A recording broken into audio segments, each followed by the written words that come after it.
पिछले कुछ दिनों से जिस तरह से जनता को फ्री में मिलने वाली सुविधाओं का विरोध किया जा रहा है, इससे एक मन में शक पैदा होता है कि क्या केंद्र सरकार की आर्थिक हालत बहुत ज़्यादा कहीं खराब तो नहीं हो गई है। अभी थोड़े दिन पहले ये अग्निवीर स्कीम लेके आए, अग्निवीर योजना। अग्निवीर योजना जब लेके आए तो कहा गया कि अग्निवीर योजना लाने की ज़रूरत इसलिए पड़ी क्योंकि सैनिकों का जो पेंशन का बिल है वो इतना ज़्यादा बढ़ गया है कि केंद्र सरकार उसको बर्दाश्त नहीं कर पा रही। आज़ादी के बाद से आज तक पहली बार ऐसा हुआ है कि कोई केंद्र सरकार ये कह रही है कि हमारे से सैनिकों की पेंशन का बिल बर्दाश्त नहीं कर किया जाए। सैनिकों को पेंशन देके हम एहसान नहीं करते, सैनिक हमारे ऊपर एहसान करते हैं जब वो बॉर्डर के ऊपर अपनी जान दांव पे लगाते हैं। 8वां वेतन आयोग केंद्र सरकार ने कहा है कि अब हम 8वां वेतन आयोग नहीं बनाएंगे। 8वां वेतन आयोग क्यों नहीं बनाएंगे? कह रहे हैं कि हमारे पास पैसा नहीं है, पैसे की कमी है। केंद्र सरकार के पास अपने केंद्र के कर्मचारियों का वेतन बढ़ाने के लिए भी पैसा नहीं बचा। मनरेगा केंद्र सरकार कह रही है हमारे पास वो पैसा भी नहीं है देने के लिए। केंद्र सरकार जितना टैक्स इकट्ठा करती है देश भर से, उसमें से एक हिस्सा राज्यों को देती है। अभी तक ये था कि 42% उस टैक्स का हिस्सा राज्यों को देना होता। पिछले कुछ वर्षों में ये भी घटा के 29-30% कर दिया गया। कह रहे हैं पैसा नहीं। आज़ादी के बाद से आज तक 75 साल मना रहे हैं हम आज़ादी के। पहली बार एक गरीब आदमी की गेहूं और चावल के ऊपर टैक्स लगाया गया, खाने पीने की चीज़ों पर टैक्स लगाया गया।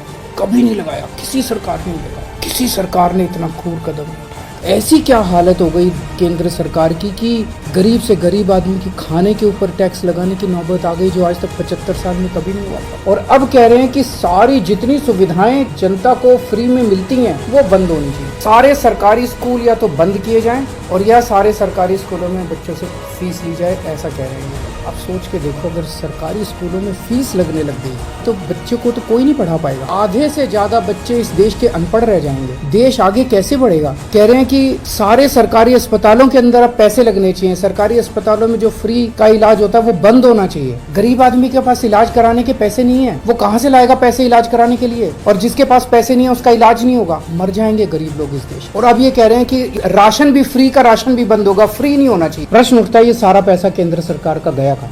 इन्होंने अपने दोस्तों के, इन्होंने बहुत सुपर रिच लोगों के, अरबपति लोग हैं, ऐसे ऐसे लोगों को इन्होंने 10 लाख करोड़ रुपए के कर्जे माफ कर दिए।